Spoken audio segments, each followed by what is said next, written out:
देखते हैं मेजोरिटेरियनिज्म इन श्रीलंका। श्रीलंका की एकता मतलब कैसे श्रीलंका में कैसे क्या हुआ, कैसे वहाँ पे राजनीति हुई, कैसे वहाँ डेमोक्रेसी हुई, कैसे क्या हुआ, कैसे वहाँ पे राजनीति चली, नेताओं ने कैसे क्या किया, सिन्हाला ने क्या किया, यही देखते हैं। तो यहाँ से देखते हैं Sri Lanka emerge as an independent country in 1948। Sri Lanka 1948 में आज़ाद हुआ, जस्ट अपने मतलब 1947 में हुआ उनका, 1948 में एक साल बाद हुआ। The leader of the Sinhala community sought to secure dominance over government by virtue of their majority। जो वहाँ पे सिन्हाला कम्युनिटी थी वो वहाँ पे मेजोरिटेरिज्म में थे, तो वो लोग राज करना चाहते, वो लोग ज़्यादा थे, तो वो लोग ही समझ लीजिए राज करना चाहते थे, तो वो ही लोग राज कर रहे थे राजनीति में, वही लोग सबसे आगे थे।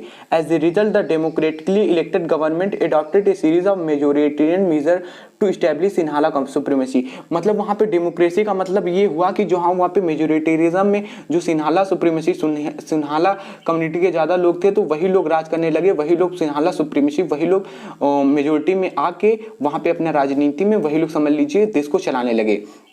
फिर क्या हुआ, in 1956 an act was pass to recognise Sinhala as the only official language thus disregarding Tamil. 1956 में एक एक्ट पास हुआ जहाँ की सिन्हाला स्पीकिंग जो सिन्हाला लैंग्वेज थी उसको एक मेन लैंग्वेज वहाँ पे करार दिया गया और तमिल लैंग्वेज को हटा दिया गया। तमिल लैंग्वेज को मतलब बोला जा रहा था लेकिन तमिल लैंग्वेज को ऑफिशियल लैंग्वेज नहीं पे वहाँ पे करार दिया गया, जो कि फायदा उठा रहे थे। अब ये लोग सिन्हाला लोग इसमें ज्यादा थे, तो ये लोग फायदा उठा रहे थे, तो तमिल की जो लैंग्वेज थी उसको एकदम अपोज कर दिया कि तुम नहीं बोलोगे, हम बोलेंगे। फिर आगे देखते हैं, the government followed preferential policy that favoured Sinhala applicant for university position and government job. अब गवर्नमेंट एक पॉलिसी पास कर रही थी, गवर्नमेंट बहुत वो मतलब एक अत्याचार कर रही, समझ लीजिए। जो वहाँ पे सिन्हाला कंपनी थी उसको, सिन्हाला कम्युनिटी थी उसको यूनिवर्सिटी में जॉब देती थी, पोजीशन, गवर्नमेंट जॉब, मतलब बहुत छूट दिया जाता था। और जो कि सिन्हाला के अलावा जो दूसरी कम्युनिटी थी, तमिल स्पीकर थे, श्रीलंकन तमिल थे, इंडियन तमिल थे, उनको मतलब बिल्कुल कुछ नहीं किया जा रहा था।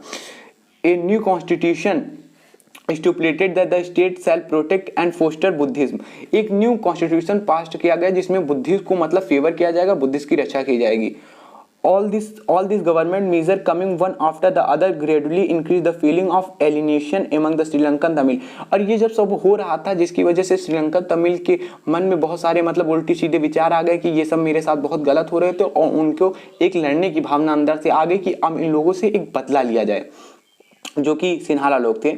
They felt that none of the major political parties led by the Buddhist Sinhala leader was the sensitive to their language and culture। अब ये लोग ये सोच रहे थे कि कोई भी बुद्धिस्ट सिन्हाला हम लोगों पे राज नहीं कर सकता, हम लोग भी बने, हम लोग भी ये सब कर सकते हैं, लेकिन हम लोगों को भी अधिकार मिलने चाहिए जो कि हम लोगों को नहीं मिल रहे हैं। They felt that the constitution and government policies denied them equal. मतलब अब ये लोग सोच रहे थे कि कॉन्स्टिट्यूशन के हिसाब में हम लोगों को गवर्नमेंट पॉलिसीज और ये सब इक्वल राइट्स नहीं मिल रहे हैं। Government policies them equal political right, discriminated against them in getting jobs and other opportunities and ignore their interest. अब मतलब ये लोग जो सिन्हाला के अलावा जो श्रीलंकन तमिल से वो लोग सोच रहे थे कि मतलब हम लोगों को ना पॉलिटिकल राइट मिल रहा है, ना डिस्क्रिमिनेटेड अगेंस्ट किया जा रहा, मतलब हम लोगों को छुआछूत, मतलब हम लोगों को अलग, जैसे हम लोगों को श्रीलंकन तमिल है तो एक अलग निगाह से देखा जा रहा, हम लोगों को जॉब नहीं दी जा रही और हम लोगों को इग्नोर किया जा रहा है।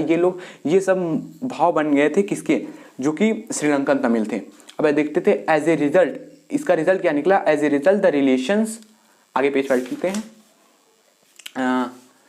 the result between the Sinhala and Tamil communities strained over time, जिसके कारण जो सिन्हाला और तमिल कम्युनिटी थी उसके मतलब रिलेशन बहुत खराब हुए, एकदम जैसे वार वाली स्थिति बन गई। अब आगे देखते हैं, the Sri Lankan Tamil launch parties and struggle for the recognition of Tamil as an official language for regional autonomy and equality of opportunity in securing education and jobs।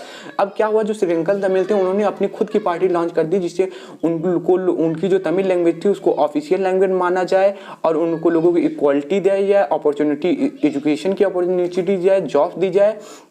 अब आगे, but their demand for more autonomy to provision populated by the Tamils are repeatedly denied. But लेकिन जो इनकी demand थी, जो ये autonomy जो ये सब मांग रहे थे, वो इनको मना कर दिया गया क्योंकि ये माइनॉरिटी में थे, ये कम थे, और मेजोरिटी में जो लोग थे मतलब इन पे भारी पड़े। अब देखिए क्या हुआ, by the 1980s several political organization were formed demanding an independent Tamil Eelam state in northern and eastern part of the Sri Lanka. अब क्या हुआ, 1980 में एक जो सिविल पॉलिटिकल ऑर्गेनाइजेशन थी उन्होंने डिमांड किया कि हम लोगों को एक अलग मतलब हमको लोगों को एक स्टेट दिया जाए, मतलब एक कंट्री दी जाए जो कि ईस्टर्न तमिल श्रीलंका के ईस्टर्न पार्ट में थी, तमिल ईलम स्टेट बना दिया जाए northern and eastern part of Sri Lanka में। तो आगे देखते हैं, the distrust between the two communities turn into widespread conflict. अब ये जो दोनों में श्रीलंकन तमिल और सिन्हाला में हुआ था, ये जो वार हो रहा था, इससे मतलब बहुत बड़ी एक वाइड स्प्रेड कॉन्फ्लिक्ट फैल गई, एक समझ लीजिए वार के रूप में फैल गई, मतलब एकदम आपस में ही लड़ाई होने लगी। It soon turn into a civil war, इस जल्दी ही सिविल वार में बदल गई कि आपस में ही। सिविल वार का मतलब क्या होता है, जो कंट्री में आपस के लोग होते हैं वही लोग लड़ाई करें। As a result thousand of people of both the communities have been killed. इसका रिजल्ट क्या है, 1000 से ज़्यादा लोग आपस में ही मारे गए। Many families were forced to leave the countries as refugees and many more lost their livelihood. मीनी जो कि बहुत सारी फैमिलीज थी जिनको फोर्स किया गया कि तुम कंट्री छोड़ के चले जाओ, एंड लॉस्ट देयर लिवलीहुड, अपना बचपन छूट गया, अपना जो घर बार था वो सब छूट गया, जहाँ पे रहते थे उनका बचपन छूट गया। बहुत मतलब बहुत हानि हुई है कॉन्फ्लिक्ट वार से। You have read chapter 1 of economic text book class x about the Sri Lankan excellent record of economic development education and health. आपने चैप्टर फर्स्ट इकोनॉमिक की बुक में पढ़ा है कि श्रीलंका एक्सीलेंट, श्रीलंका मतलब पढ़ाई के क्षेत्र में, एजुकेशन के क्षेत्र में, डेवलपमेंट के क्षेत्र में, हेल्थ के क्षेत्र में एक एक्सीलेंट था। But the civil war has caused a terrible setback to the social culture and economic life of the country. It ended in 2019।